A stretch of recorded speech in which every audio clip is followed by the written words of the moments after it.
শুধু প্রতিভা থাকলেই কেউ সফল হয় না।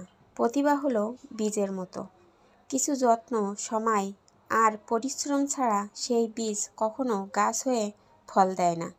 অনেকে খুব মেধাবী হয়েও মাঝপথে থেমে যায়, কারণ তারা ধারাবাহিক পরিশ্রম করে না।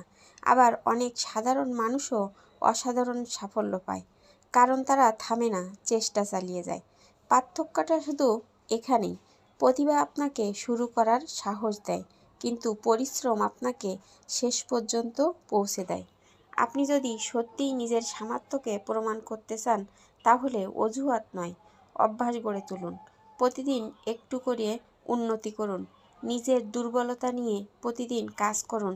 ব্যর্থ হলে শিখুন, আবার দাঁড়ান।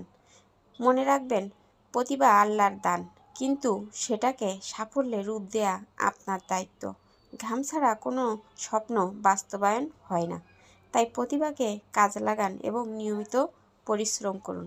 দেখবেন সাফল্য নিশ্চিত আপনার কাছে আসবে।